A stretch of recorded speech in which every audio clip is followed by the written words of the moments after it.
Welcome to Monk's Temple. Find a comfortable position, and allow your eyes to soften, or close gently if you wish. There's no need to go anywhere or achieve anything in this moment. Simply arrive here, in the sound of this voice, in the feeling of your own breath moving in and out. We often begin our journeys looking for something outside, a solution, an answer, a person who will finally understand us. But the most profound journey, the one Buddhism gently guides us toward, is not an outward trek, but a homecoming. It is the return to a stillness within that does not require explanation, defense, or proof. Tonight, let us explore that quiet return together. I'd like to begin with a story.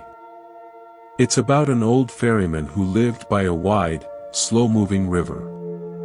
His job was simple, to pull a small, flat-bottomed boat from one bank to the other. He did this all day, every day, in complete silence. He never called out to passengers. He never advertised his service. He simply stood at the river's edge, present and available. People who knew would come, step into his boat, and he would ferry them across. The journey was always quiet, the only sounds being the dip of the pole, the flow of the water, and the sigh of the wind. He never asked his passengers why they were crossing.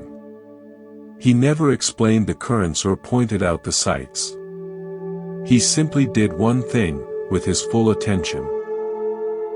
He navigated the river. One day, a scholar, a man of many words and great theories, came to be ferried. Midway across, the scholar could bear the silence no longer. "Tell me," he demanded, "what is the deepest part of this river?" The ferryman remained silent, pulling steadily. "Surely you must know the philosophy of crossing," the scholar pressed. "What wisdom have you gleaned from all these years of witnessing people's comings and goings?" The ferryman finally looked at him, his eyes as calm as the water at dawn. He said, "The river is deepest where it is silent. And the only wisdom is in not drowning in your own questions." He returned to his pulling. The scholar, frustrated, spent the rest of the crossing muttering to himself, composing elaborate arguments. When they reached the other side, he stepped off, still entangled in his thoughts. The ferryman, having delivered him, turned his boat back toward the center of the stream, already at peace, already home. "For so long, I was that scholar. We all are, at some point. We believe that to navigate the river of life, with its relationships, its challenges, its misunderstandings, we must understand its every depth, map its every current, and most of all, we must explain our position on it to every other traveler. We shout our coordinates. We justify our chosen course. We debate the nature of the water itself with anyone who sees a different shade of blue. It is utterly exhausting." The ferryman, in his silent action, embodied a core Buddhist principle, right livelihood, but more deeply, right being. His being was complete in the task itself. He was not separate from the river, the boat, the crossing. He was the crossing. And because he was not separate, he had nothing to prove, no position to defend. His peace was inherent in his undivided presence. We suffer because we live on the riverbank, analyzing the river, shouting at other people about the river, writing treatises on the river, and wondering why we feel so far from the water's peace. Buddhism does not ask us to abandon the bank and become the ferryman overnight. It simply invites us to notice where we are standing. Are you on the noisy, crowded bank of opinion and reaction? Or are you, even for a moment, in the boat of your own awareness, feeling the solidity of the wood beneath you, the pull of the current, the simplicity of breath? The moment you feel that, the moment you inhabit your own experience directly, without the overlay of commentary, you have begun the journey of quiet detachment. You have stopped explaining the river to yourself and have started to flow with it. This doesn't mean life becomes passive. The ferryman worked diligently. He applied effort. But his effort was aligned, not conflicted. He didn't fight the river, he used its nature to guide his actions. When we stop explaining ourselves, we are not giving up. We are, at last, applying our effort to what we can truly control, our own presence, our own actions, our own internal navigation. We stop trying to pull someone else's boat to our destination, and we focus on steering our own with clarity. The relief is immediate. A weight you didn't even know you were carrying begins to lift. The constant static of, "What do they think?" begins to fade, replaced by the clearer, simpler signal of, "What is true for me in this moment?" If this image of the silent ferryman, finding peace in the motion itself, resonates with you, then you have already felt the pull of the current towards stillness. This channel, Monk's Temple, is a space dedicated to exploring that current. If you'd like to continue this journey of coming home to your own quiet wisdom, consider subscribing. It is a simple way to mark this intention for yourself, to give yourself permission to return to this space of reflection whenever the noise of the riverbank grows too loud. We are here, traveling quietly together. Now, let's take a deeper breath. And let me tell you about the wall. Let's take a deeper breath. And let me tell you about the wall. Not a wall of stone or brick, but the one we build inside our minds. We are master builders of this interior wall. We construct it from the bricks of past criticisms, mortared with the fear of future misunderstandings. Every time we replay a conversation, thinking of what we should have said, we add a brick. Every time we preemptively shape our words to avoid a judgment, we add another. We believe this wall protects us. We think it defines our space, marks our territory in the chaotic world of other people's opinions. But mostly, it just imprisons us. It cuts us off from the open sky of our own spontaneity and locks us in a small, echoing chamber of self-consciousness. Buddhism teaches about the illusion of a separate, solid self, a concept known as anatta, or non-self. This isn't a nihilistic idea that you don't exist. It's a liberating insight that what you are is not this fortified, defensive structure you've been so busy maintaining. You are more like the sky that surrounds the wall. The wall is a pattern of thinking, a habit of protection. The sky, your awareness, is vast, open, and inherently free. It cannot be damaged by the words that bounce off the wall. Your suffering comes from believing you are the wall, and therefore feeling every scratch and chip as a personal catastrophe. Detachment begins when you realize you are the space in which the wall appears. You can see it, you can even feel its rough texture, but you are not confined by it. I learned about this wall not in a temple, but in a pottery studio. I was trying to learn how to throw a vase on the wheel. My teacher, a woman with clay perpetually under her fingernails, would watch me struggle. I'd be tense, my shoulders up by my ears, gripping the clay as if it were trying to escape. I was trying to force it into the shape I saw in my mind. The results were always lopsided, thick, and weak. They had no grace. One afternoon, frustrated, I sat back. She came over, put her hands on mine, and said, "You are fighting the clay. You think you are the sculptor and it is the material. But on the wheel, you are partners. You must listen to it. Feel where it wants to go. Your job is not to impose a shape, but to guide the shape that is already wanting to emerge from the center. Then she did something simple. She turned the wheel off. She placed my hands on the motionless, wet lump of clay. Just feel it, she said. Be with it. Without an agenda. For a few minutes, there was just the cool, slick sensation. No goal. No perfect vase. Just presence. When she turned the wheel back on and guided my hands, something was different. My touch was softer. I was responding, not dictating. The clay rose, curved, and hollowed in a way that felt effortless. The vase wasn't perfect, but it had a life to it. It was strong and graceful because it had been centered, not coerced. Our need to explain is like that tense, forcing grip on the clay of a situation. We have an idea of how the interaction should look, how our reputation should be shaped. When someone's comment or action threatens that ideal shape, we grip tighter. We push, we pull, we justify, we try to force the situation back to our imagined center.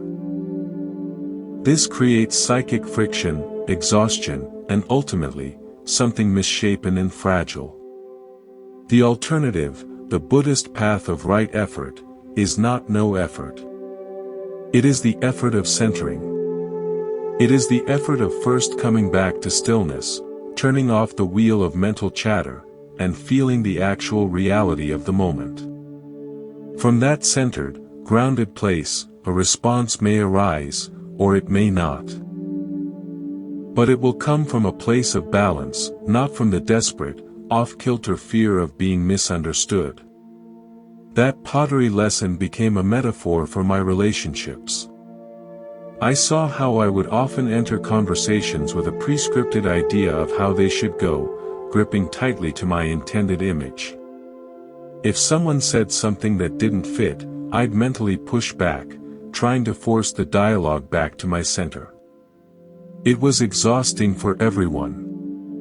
When I began to practice turning off the wheel, taking a silent breath, feeling the actual emotional texture of the moment without immediately reacting, I found that conversations often shaped themselves in more interesting, authentic ways. Sometimes, my centered response was silence. Sometimes, it was a question. Sometimes, it was a clear statement. But it was no longer a desperate defense of a fragile form. The need to explain my center diminished, because I was living from it, not just describing it from a distance. There is a profound trust in this. Trust in the clay of your own life.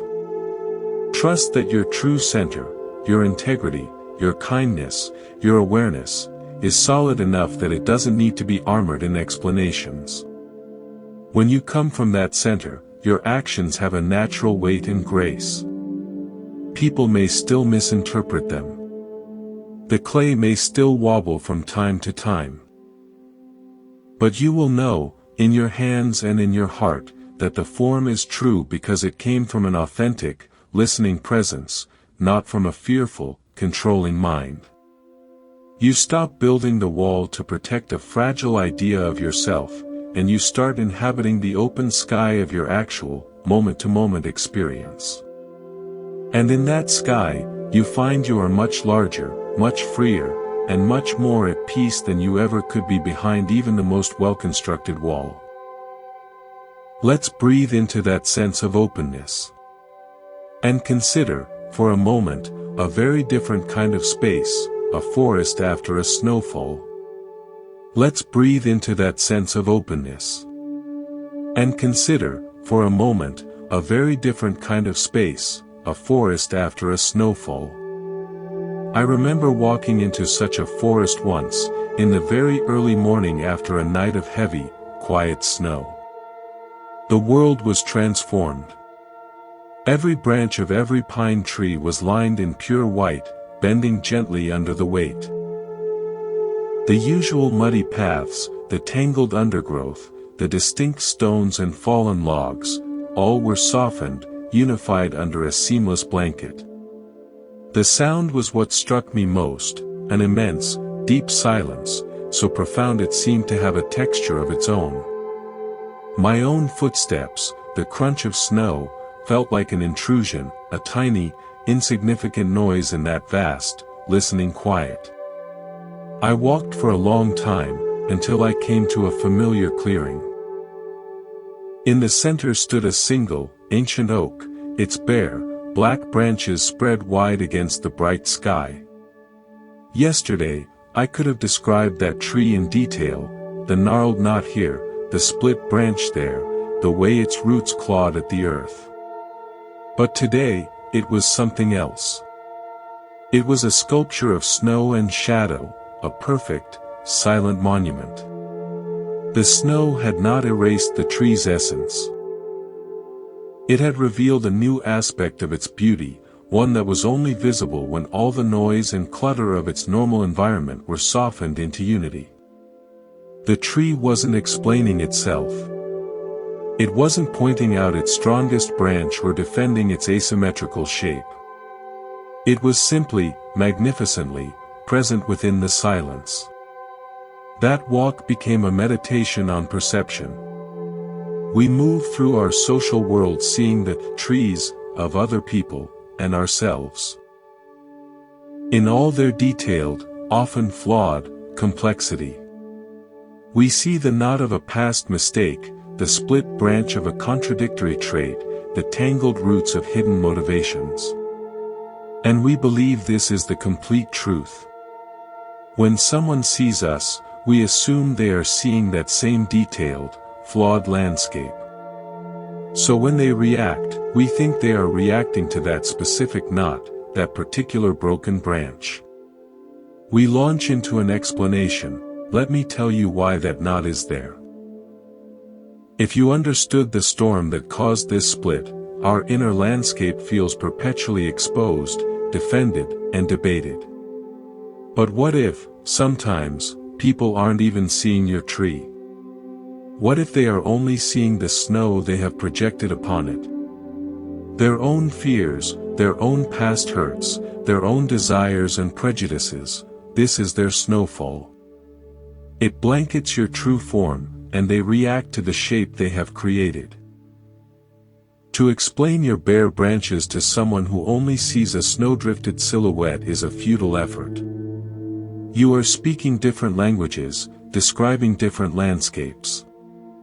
The Buddhist teaching of emptiness, or sunyata, points to this. It doesn't mean nothing exists. It means nothing exists in isolation, with its own permanent, independent identity. The tree's treeness depends on the soil, the sunlight, the season, and the perception of the observer. In that clearing, the tree's identity was, for a moment, snow-laden monument. That was its reality in that condition. My friend's perception of me as aloof or too emotional is a reality within the condition of their mind, shaped by their history. It is their snowfall on my branches. This understanding is not a license for callousness. It is the foundation for profound compassion, for yourself and for others. It means you can stop taking every opinion as a factual report on your fundamental being. You can begin to discern, is this feedback about my actual branch, or is it a comment on the viewer's snow? The former might be worth considering with humility. The latter can be acknowledged and released, like watching a soft wind blow powder from a limb. You don't have to melt all their snow with the heat of your arguments. You can let it settle, and in your own quiet confidence, know that beneath it, your branches remain, strong and true, waiting for a different season of perception. I carried this lesson into a difficult family dynamic. A relative and I had a long history of misunderstanding. Every interaction felt like a clash of weather systems. I would try, painstakingly, to explain my intentions, my feelings, my perspective. It was like meticulously describing the grain of my oak wood to someone caught in their own blizzard. They would hear only what fit their storm pattern. One holiday, instead of preparing my usual elaborate explanations, I did nothing. I simply decided to be as present and unshakable as that snow-covered tree in the clearing. I was kind. I was attentive. I listened. But I did not engage in the old, patterned debates. I did not correct the snowdrifts of assumption that piled up around me. It was uncomfortable at first, like resisting a powerful habit. But a space opened up. Without my energetic participation in the conflict, the old dynamic lost its fuel. The relatives' projections, met with serene non-resistance, began to seem obvious, even to them. The silence wasn't hostile, it was just clear. By the end of the visit, something had softened, not because I had explained anything, but because I had stopped arguing with the weather. This is the power of silent, grounded presence. It doesn't convince anyone. It doesn't win arguments. But it changes the entire atmosphere. It allows the natural law of cause and effect, what Buddhism calls karma, to operate without your frantic interference. When you stop throwing emotional energy into fighting a projection, that projection often simply exhausts itself for lack of opposition. Your steady presence becomes a mirror, and in it, people eventually begin to see the shape of their own snowfall. That is how life exposes things, not through dramatic confrontations, but through the patient, revealing light of consistent being. So when you feel the urge to explain, to correct, to defend, pause. Imagine for a moment that you are that ancient oak after a snowfall.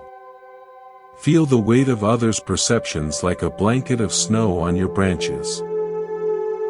It is cold, it is there, but it is not you. You do not need to shake it off violently. You can simply stand, rooted in the deep earth of your own awareness. The sun of time, the wind of change, will eventually shift it.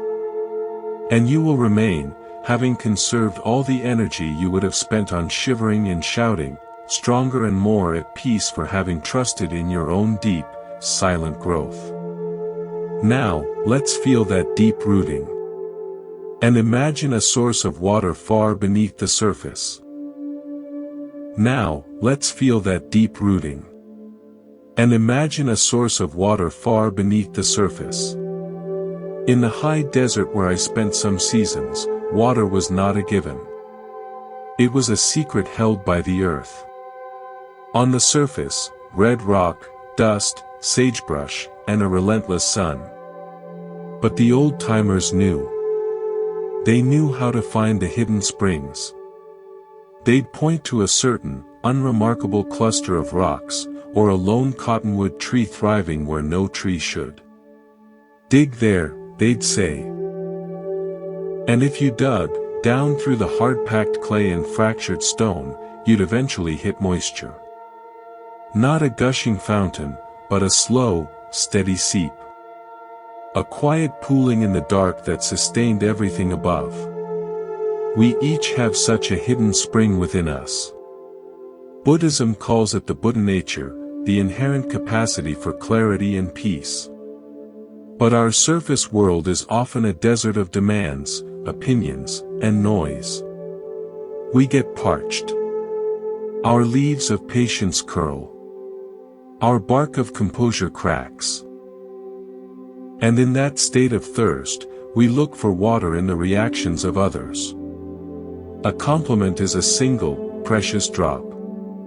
A criticism is a burning wind that steals it away.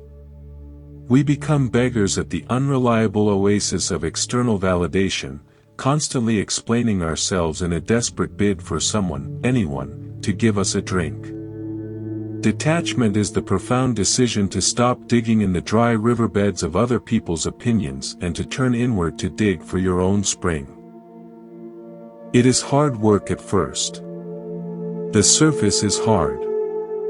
Your shovel of self-inquiry hits the rocky habits of a lifetime, the need to be liked, the fear of conflict, the identity built on being understood. This is right effort.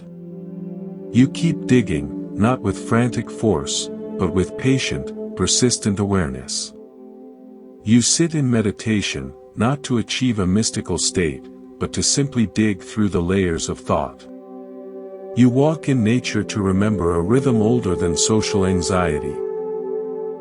You pause before speaking, creating a small, quiet space between impulse and action. And then, one day, you hit it. Not with a dramatic splash, but with a cool, dark sense of knowing. It's the moment you feel a genuine calm after a cutting remark, not because you're suppressing hurt, but because the remark landed on the surface and you realize, with a shock of relief, that your true source of well-being is untouched, deep below. It's the moment you choose not to send that justifying text, and instead feel a spaciousness in your chest where tension used to live. That's the seep. That's your own water. I recall a period of intense professional scrutiny, where every decision was second-guessed. My surface was a cracked desert of anxiety. I was constantly hydrating by seeking reassurance from mentors, over-explaining my plans to colleagues, refreshing my email for positive feedback. It was a cycle of temporary relief followed by deeper thirst. One evening, exhausted, I simply sat on my porch and watched the stars appear. I wasn't trying to meditate. I was just too tired to think. In that weariness, a space opened. And into that space came a simple, solid feeling: I know what I'm doing. I know my own integrity. It wasn't arrogant. It was factual, like knowing the location of a bone in my own body. It was a sip from my own spring. From that night on, the dynamic changed. I didn't become defiant or stop listening to feedback. But I stopped drinking it. I could receive it, consider it like a geologist examining a surface rock, but my hydration, my fundamental okayness, came from within. My explanations became concise, factual, and ended quickly. The energy I'd spent on begging for water was now channeled into the work itself, which became richer, more grounded. People felt the shift. The scrutiny didn't vanish, but it lost its power to wither me. This is the essence of self-reliance in the Buddhist sense. It's not a lonely, stubborn independence. It is the ultimate security of knowing your own source. When you are hydrated from within, you can interact with the desert world from a place of abundance, not deficit. You can offer a cup of water to others, kindness, patience, listening, without fear that it will drain you dry, because you know your spring is continually replenished from a source that is not dependent on the weather above. Your words and actions cease to be transactions designed to get water, and become natural overflows of the fullness you found. The world is deeply afraid of people who have found their own spring. It disrupts the economy of control that runs on thirst. People may try to fill your dig site back in, to convince you the water is really over there, in their approval, in their ideology, in their drama. Your quiet detachment will feel like a rebellion to them. Let it. Your only responsibility is to protect your access to the spring, to keep the path to it clear through daily practice. This is the most compassionate thing you can do, for yourself and for a parched world. You become a living demonstration that there is another way to live, not from scarcity and reaction, but from a deep, inner abundance that makes explanation unnecessary. So feel into your own depth now. Beneath the thoughts, beneath the day's worries, there is a quiet, cool stillness. That is the aquifer of your being. Your practice, your mindful returns to the breath, your ethical choices, these are the ways you dig. You don't need to shout about the water you found. Just drink deeply, and let your vitality, your peace, your very presence, be the only testimony needed. A tree that has found the water table doesn't announce it, it simply grows green and strong, offering shade to all who come near, regardless of whether they understand the secret of its roots. Let this sense of inner sustenance settle. And from this place of fullness, we can look at a different kind of giving, one that doesn't deplete. Let this sense of inner sustenance settle. And from this place of fullness, we can look at a different kind of giving, one that doesn't deplete. I once watched a master woodcarver at work in a quiet marketplace. He wasn't selling, he was simply carving, completely absorbed in a block of fragrant sandalwood. A small crowd would gather, watch the curls of wood fall, see a form, a bird, a lotus, a serene face, emerge from the formless block. No one spoke. There was only the soft shush-shush of his tools, the scent of sawdust, and the palpable focus emanating from his hands. He never looked up to solicit admiration or explain his technique. His giving was the act itself, the revelation of beauty hidden within the wood. To receive his gift, you only had to be present and observe.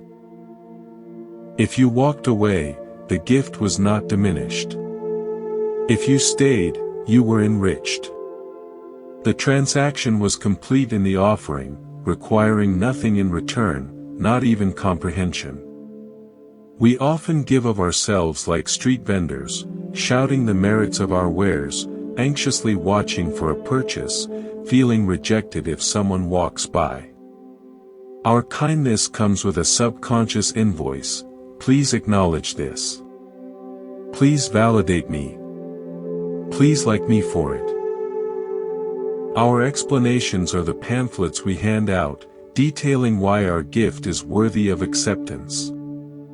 This, Buddhism teaches, is giving with attachment, to the outcome, to the result, to the reward of recognition. It is a subtle form of suffering, because it chains our inner peace to the unpredictable reactions of the world. The woodcarver embodied dana, the practice of selfless giving, one of the core perfections in Buddhist philosophy. His gift was unconditional. It was an expression of his skill and his connection to the material, offered to the space itself. This is the spirit of detachment in action, to act, to create, to speak, or to remain silent from a place of intrinsic fullness, and then to release the action completely, like a bird releasing a song into the air. The song is given. Where it lands, how it is heard, is not the bird's concern. Its joy was in the singing. I learned this through failure. For years, I volunteered with a community project, pouring immense energy into it. But my energy was secretly tied to a need for gratitude, for visible impact, for being seen as the good one. When the project faced inevitable setbacks or when my contributions were overlooked in a meeting, a cold resentment would rise in me. I'd feel the urge to explain my hours, my sacrifices, my ideas. My giving was a leaky vessel. No matter how much I poured in, I felt empty because it was designed to be filled back up by external praise. One day, after a particularly frustrating meeting, an elderly fellow volunteer saw my dejection. She said nothing about the project. Instead, she pointed to a wall where morning glory vines were blooming through a crack. "Look," she said. They don't bloom for the wall. It was a simple, devastating truth. The flower's giving was its nature. It didn't need the wall's gratitude. That moment reframed everything. I began to show up to the project as if I were that woodcarver or that morning glory. I focused on the task itself, the quiet satisfaction of a well-organized list, the genuine connection with a person we were helping, the craftsmanship of a well-drafted plan. I released my attachment to who noticed or how it was received. The work became lighter, more joyful. And paradoxically, my influence grew. Freed from the sticky need for credit, my actions became clearer, more effective. People began to seek my calm presence, not my dramatic contributions. The giving, once drained of its desperate subtext, became truly nourishing, for me first, and then for others. This is the alchemy of detached action.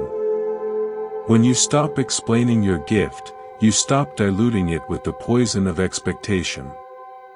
The gift becomes pure. Your work, your love, your kindness. These become like the woodcarver's statue or the morning glory's bloom. They exist in their own right. You offer them to the moment, and then you let the moment have them. You don't follow them down the street asking, "Did you like it? Do you understand where it came from?" This release is an act of tremendous faith and respect, faith in the inherent value of the true action, and respect for the other person's sovereign right to receive it in their own way, on their own terms.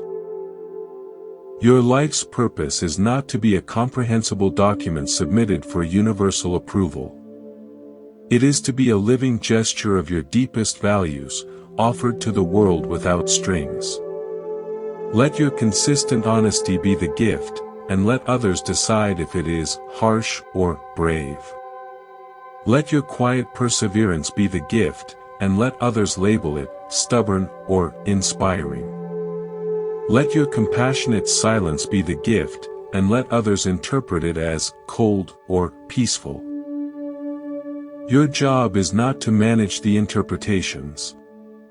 Your job is to refine the offering until it is as true and clear as you can make it. The Buddhist path of sila, or ethical conduct, provides this refining fire. When you act from a foundation of non-harming, truthfulness, and generosity, the gift is inherently beautiful. It needs no packaging, no disclaimer, no footnote. So practice giving a gift today without a single thread of attachment. Do a small kindness and tell no one. Complete a task to the best of your ability and release it without checking for applause. Speak a true word and let it stand alone, without justification. Feel the peculiar, powerful freedom in that release. It is the freedom of the artist who knows the work is finished when it leaves the studio, not when it receives a review. Your piece becomes the signature on all you do, a quiet mark of authenticity that is more eloquent than any explanation could ever be. From this place of release, we can turn our attention to what remains when the need to give in order to get finally falls away. From this place of release, we can turn our attention to what remains when the need to give in order to get finally falls away. It is a quiet, unadorned space. A room after the guests have left, when the echoes of conversation fade and you are left with the simple, solid fact of the chairs, the empty cups, the lingering scent in the air.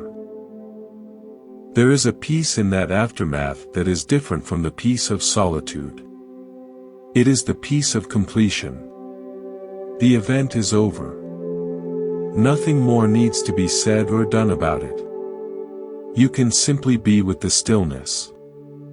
For much of our lives, we avoid this aftermath room. We rush to clean up, to analyze the party, to replay conversations, to worry about what was said or unsaid. We are afraid of the stillness because it feels like emptiness.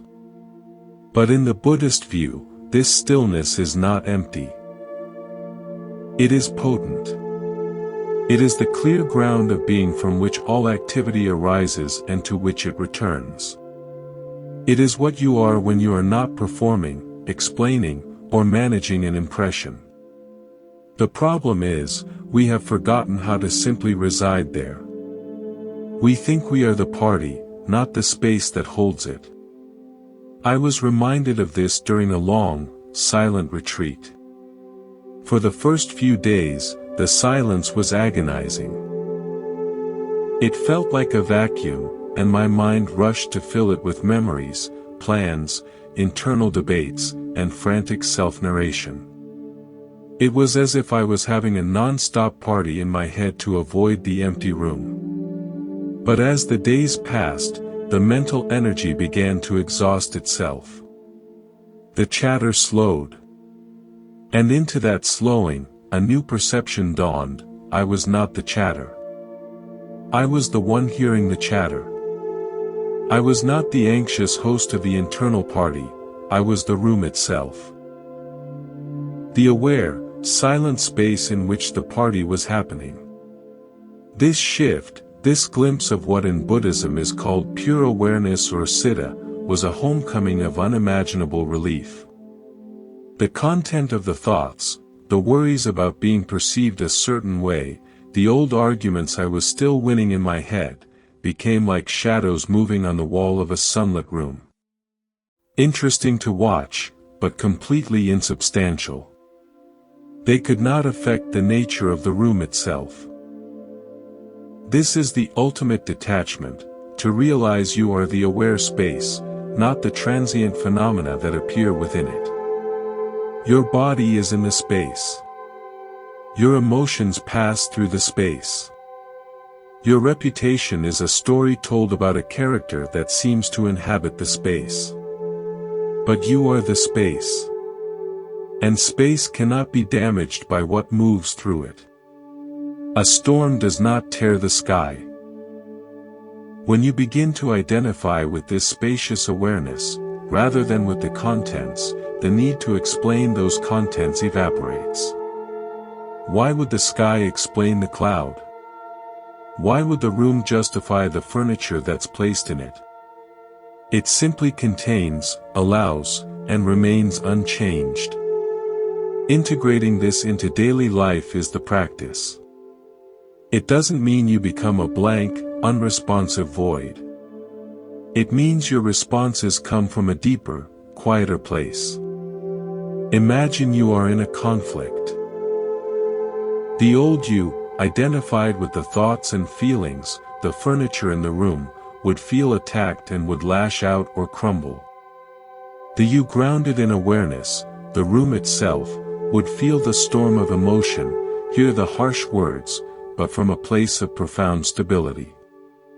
You could respond, or not respond, but the choice would come from clarity, not from a sense of your very walls being breached. You might say, I hear your frustration, acknowledging the weather in the room, without believing you are the weather. This changes everything. There's a story of a Zen monk who was repeatedly insulted by a visiting nobleman. The monk listened patiently. Finally, the nobleman demanded, "Don't you know who I am? I could have your head for this disrespect." The monk replied calmly, "And don't you know who I am? I am the one who could let you." The monk knew he was not the role of insulted person. He was the awareness that could choose whether or not to take the insult inside. He was the room, and he was not accepting the delivery of toxic furniture. Your power lies in this non-acceptance. Not an aggressive rejection, but a simple, spacious non-engagement. When you stop explaining, you are practicing this.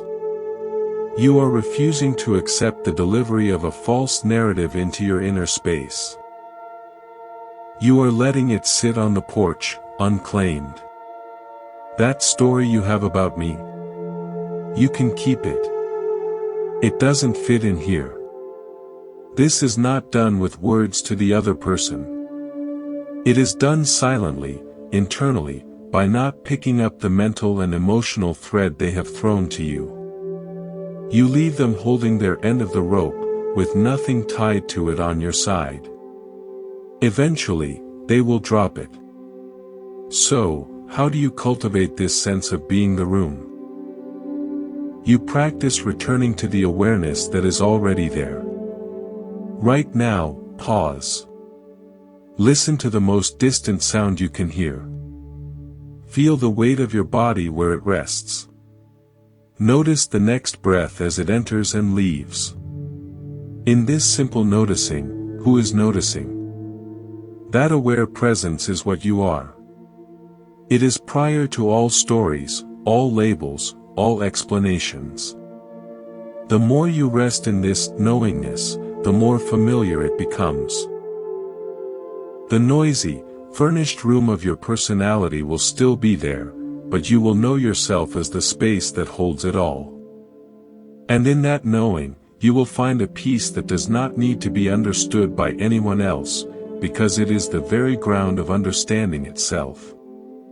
Let's rest as that space for a few moments together, in silence. Let's rest as that space for a few moments together, in silence. And from this spaciousness, let's consider the nature of an echo. In a deep canyon, you can shout anything, a curse, a prayer, your name, a foolish thought, and the canyon will faithfully return it to you. It doesn't judge, edit, or explain. It simply returns the energy it receives, transformed only by the shape of the rock and the distance it must travel. For a long time, I thought my mind was like that canyon. I believed that the reactions I received from the world, the praise, the blame, the indifference, were echoes of my own worth. If someone was angry, I must have sent out anger. If someone misunderstood, my communication must have been flawed. I became a careful curator of my shouts, meticulously crafting my words and actions to try and control the echo that would return. It was a life spent shouting into the dark, then straining to hear the reply, constantly trying to adjust my own voice to engineer a more pleasing sound. Buddhism offers a different, more liberating geology. It suggests that the minds of others are not empty canyons waiting to echo you. They are complex, unique landscapes of their own, full of their own rock formations, their own weather, their own hidden caves. When you shout your truth into that landscape, what comes back is not your echo. It is the sound of their terrain interacting with your voice. The distortion, the delay, the tone, it tells you far more about the shape of their inner world than it does about the quality of your shout. To spend your life trying to tweak your shout to get a perfect echo from every different cliff face is the definition of insanity and exhaustion. It is an attempt to control the uncontrollable. Detachment is the realization that you are not responsible for the echo. You are only responsible for the clarity and intention of your own voice. This is the practice of right speech and right action. To speak and act from a place of honesty, kindness, and harmlessness, and then to release that action fully, like a bird released from the hand. Where it flies, what trees it lands in, is not your burden. The other person's reaction is their bird now, flying in their sky. Your work is done. I learned this not in a canyon, but in a classroom. I was teaching a subject I loved, and there was one student who seemed perpetually frustrated, even hostile. After every lecture, I'd replay my words, thinking, where was I unclear? How can I explain this better to reach him? I tried different approaches, offered extra help. The hostility remained. Finally, after the course ended, he sent a blunt, critical email about the teaching style. The old me would have crafted a long, point-by-point explanation and defense. But I was tired. I simply wrote back, "Thank you for your feedback. I hear your frustration, and I appreciate you taking the time to share your perspective." I didn't explain, justify, or argue. I acknowledged the sound that had come back from his landscape. The email thread ended there. A year later, I ran into him. He was awkward, then said, "You know, I was going through a really hard time that semester. My dad was sick. It wasn't about your class." His reaction had never been about my shout. It had been the sound of his own inner storm. My explanations would have been meaningless noise to him. My silent, non-defensive acknowledgement created a space where, much later, a simple human truth could emerge. When you stop personalizing the echo, you free up an immense amount of energy. You stop the constant, internal audit. What did I do to cause that reaction? Instead, you develop a quiet curiosity. I wonder what shaped that sound. This curiosity is the root of compassion. It allows you to see the other person's suffering or confusion without making it your fault or your mission to fix it. You can offer a clear, kind voice, your best shout, into their landscape, and then let it be. You are not the sound engineer of their soul. You are a traveler, passing through, singing your own song.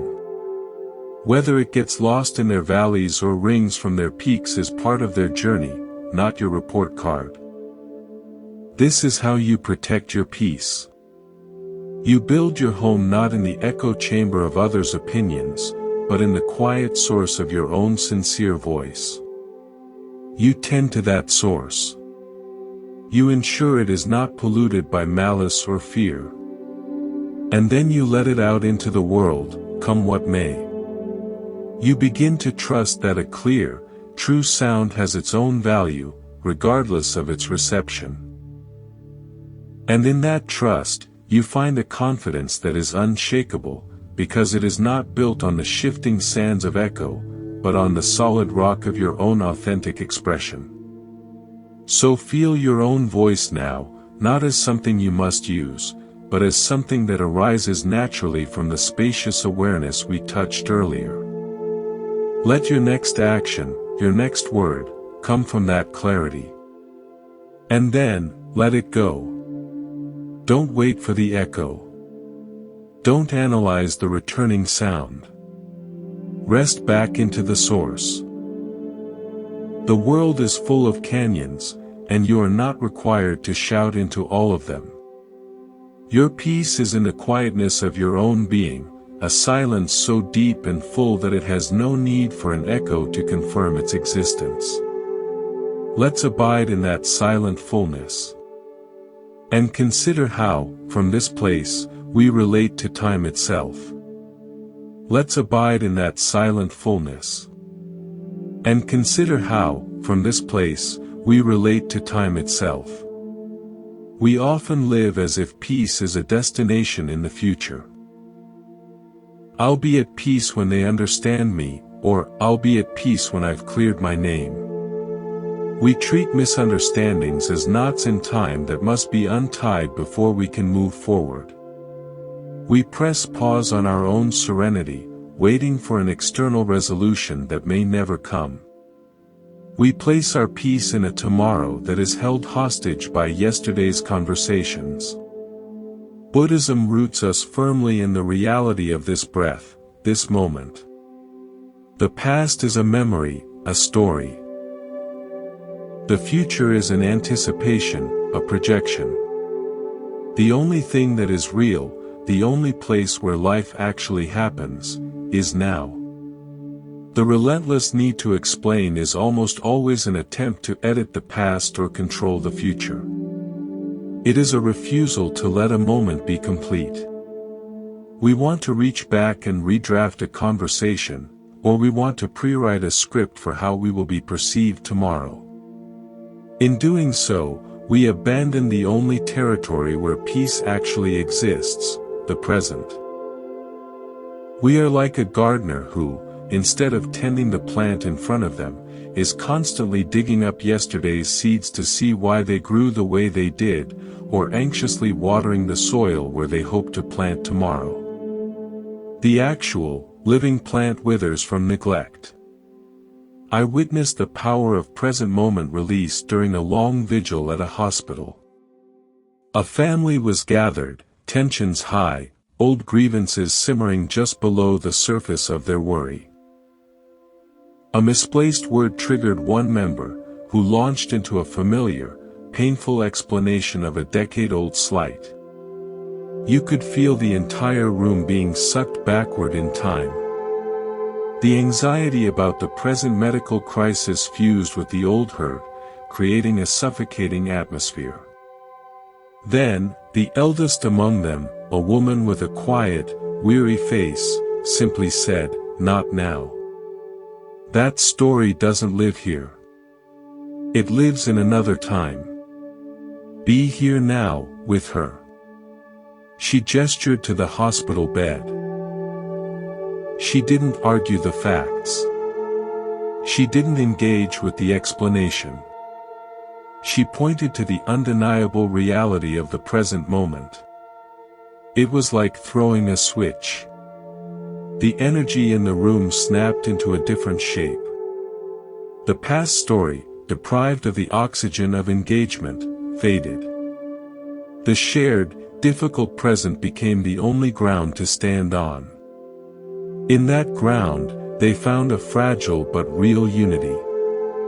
Her detachment wasn't cold, it was the most compassionate act possible. It freed everyone from a ghost to face the actual situation. Your peace is a plant that grows only in the soil of now.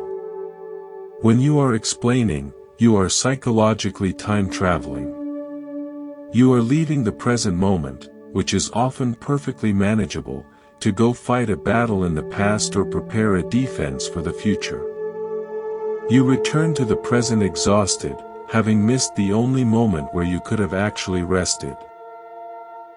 The Buddhist practice of mindfulness is the training to catch yourself in the act of this time travel and to gently, firmly, guide your attention back to your breath, to the feeling of your feet on the floor, to the sound in the room, to what is actual.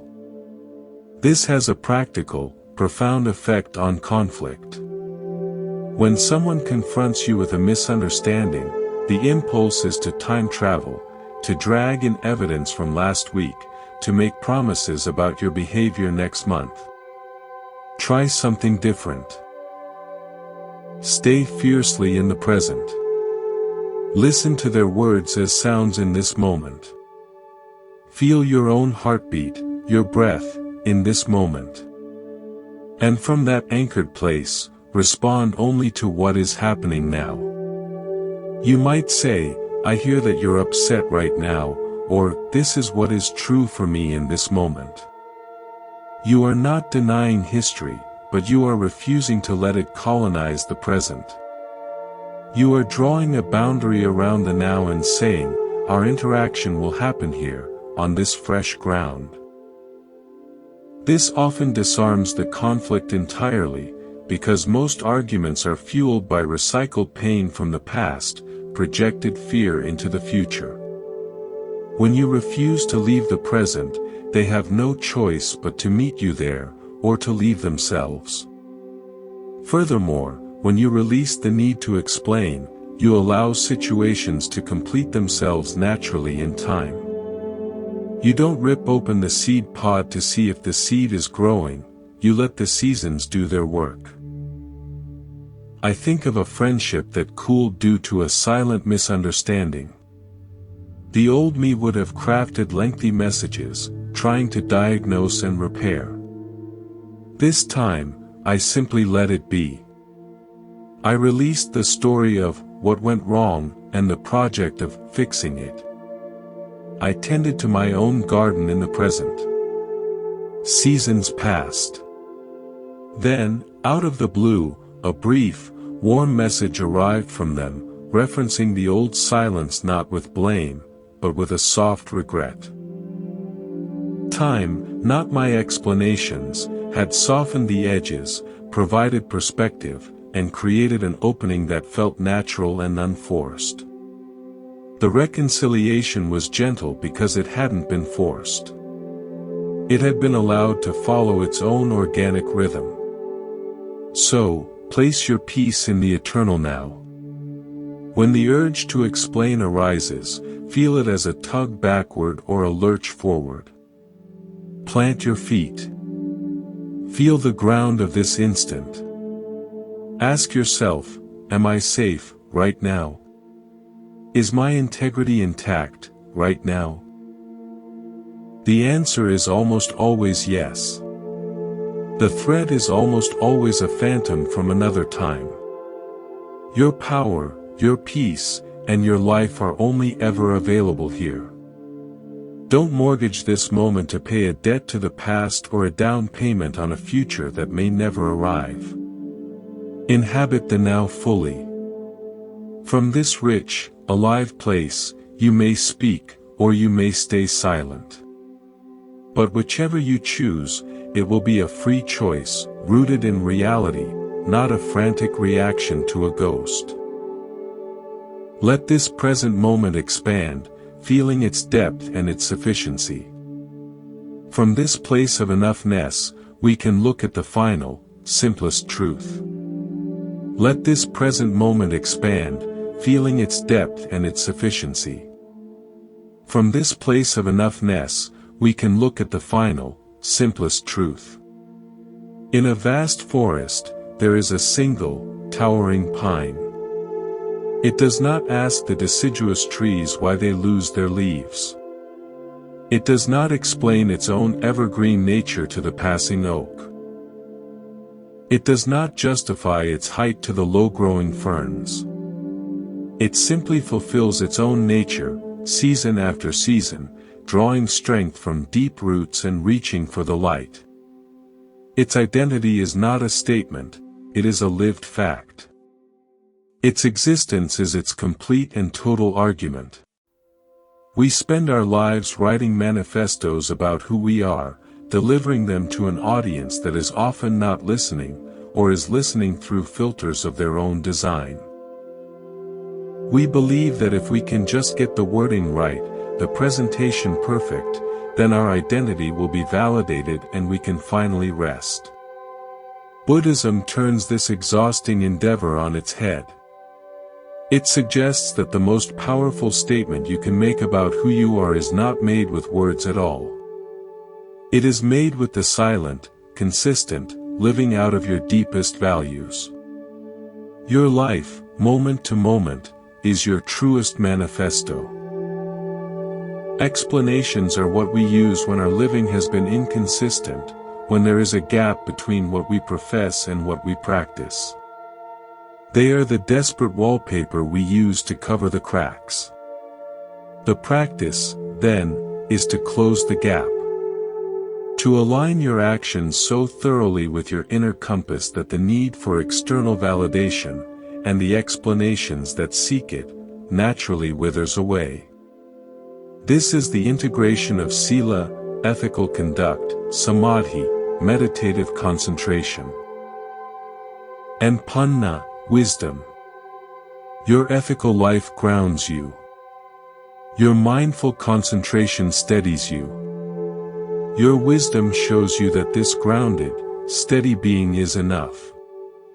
You become like the pine tree, your very presence speaks volumes, without uttering a sound.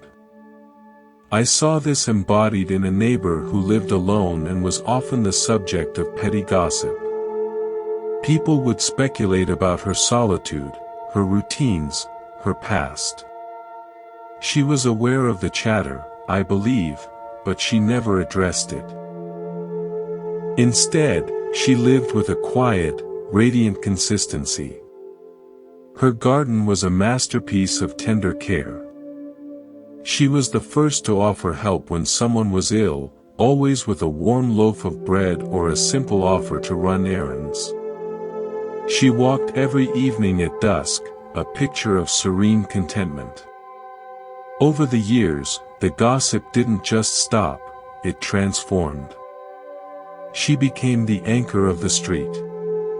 The very things people once whispered about, her quietness, her independence, became respected, even admired. She never explained herself.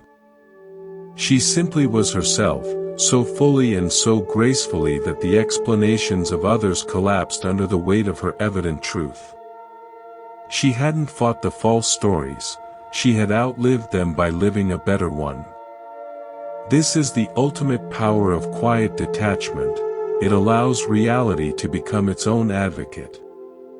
When you stop interfering with the process, stop trying to correct every misperception as it happens.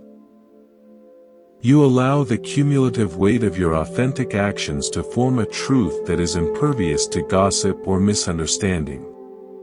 It's a slow, patient magic. You are not convincing anyone in a single moment, you are revealing a pattern over time that is undeniable. A single day of kindness can be dismissed as an act. A decade of kindness becomes a character. So, turn your energy inward, to the cultivation of that character. Rather than drafting a defense for why you are a good person, spend that energy being a good person in the next small interaction. Rather than explaining your boundaries, simply live within them with quiet consistency. Let your no be a peaceful fact, not a negotiation. Let your yes be a wholehearted gift, not a bid for approval. This inward focus is not self-absorption, it is the most effective way of contributing to the world. A person who is rooted, whole, and at peace is a gift to everyone around them. They create a sphere of calm simply by existing within it. Your legacy will not be the arguments you won or the misunderstandings you corrected. It will be the quality of your presence, the echo of your kindness in the memories of others, the strength of the peace you cultivated in your own heart. That is what endures. That is what speaks across time, long after all explanations have faded into silence.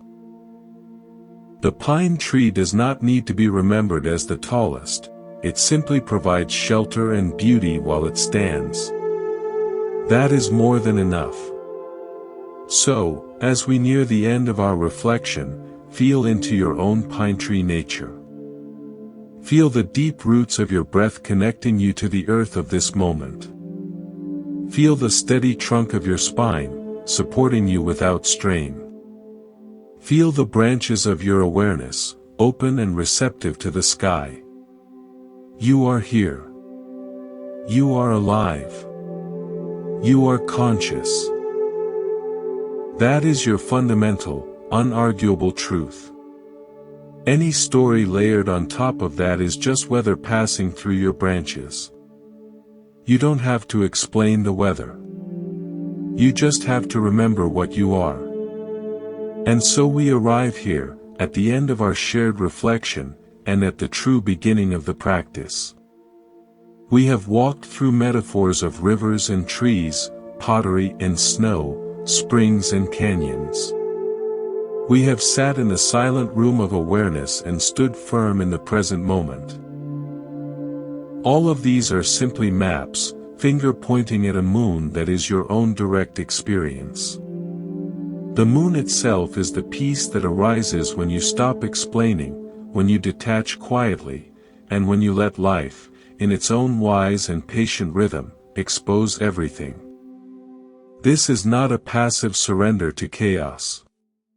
It is an active, courageous alignment with a deeper order, the Dharma, the way things truly are.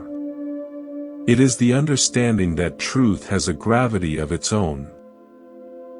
What is real does not need your defense, it needs only your recognition. What is false cannot survive the clear, steady light of patient awareness. Your role is not to be the frantic stage manager of reality, adjusting lights and scripts for every audience member. Your role is to be a clear, clean lens. To allow reality to pass through you, to be expressed as your actions, and to reflect back as your peaceful presence. When the lens is clouded by the need to be seen in a certain way, everything becomes distorted. Clarity comes from cleaning the lens, not from explaining the distortion. Buddha taught that the root of suffering is craving, tanha. The craving to have, the craving to avoid, and perhaps most subtly, the craving to be a certain way in the eyes of the world. This last craving is the fuel for our endless explanations. We crave to be seen as good, smart, competent, kind, wronged, justified. We are like actors who have forgotten we are on stage, and now believe the playwright's opinion of our character is the final verdict on our soul. Letting go of explanation is the moment you step off that stage. It is the moment you stop auditioning for a role in someone else's story and realize you are the author of your own awareness. The reviews cease to matter, because you are no longer performing. You are living. This living is simple, but it is not always easy. The old habits of mind are deep. There will be moments when the urge to explain rises like a tide, when the fear of being misunderstood feels physical. In those moments, remember the simplest tool of all, your breath. The breath is always in the present moment. It is an anchor. Feel it. One breath, in and out. In that tiny space between the impulse to explain and the action itself, there is a universe of freedom. In that space, you can ask, will this explanation nourish peace, or will it merely prolong conflict? Will it clarify truth, or will it just add another layer of story? Often, you will find that silence is the more powerful, more truthful response. Not a punishing silence, but a spacious one. A silence that says, I am so sure of what is real here that I do not need to verbalize it for it to be true. As you practice this, a quiet confidence will grow.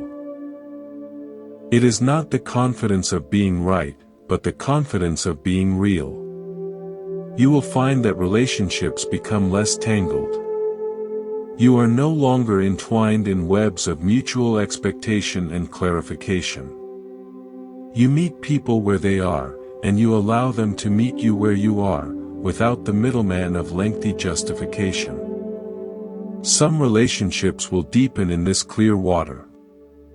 Others will fade, not with drama, but with the natural sigh of something that has completed its course. This is not a loss. It is the landscape clarifying itself. You will also discover that your energy, once siphoned off into endless mental and emotional defense, now becomes available for creation, for love, for genuine service. You become more productive by being less reactive. You become more loving by being less needy. You become a true listener, because you are no longer listening for clues about how you are being perceived, you are simply listening to understand. This is a gift to everyone around you. So, as we close, carry this with you: you are not required to finish the work of being understood. You are only required to be faithful to the truth within you. Speak when words can carry compassion or necessary truth. Remain silent when silence is the guardian of your peace. Let your actions be so congruent with your heart that they become your only needed language. Trust time. Trust the natural laws of cause and effect.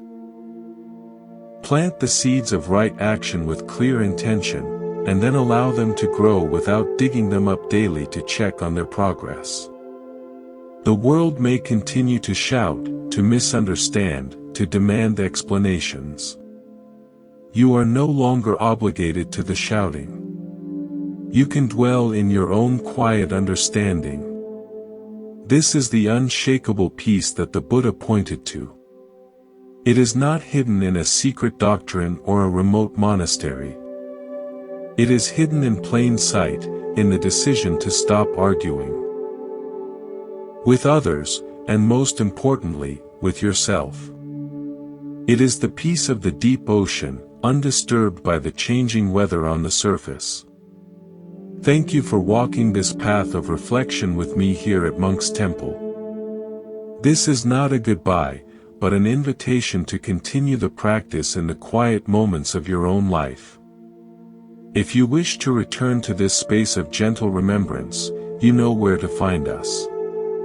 But remember, the truest temple has always been within you. You carry the silence. You are the peace. Go gently, and live from that knowing.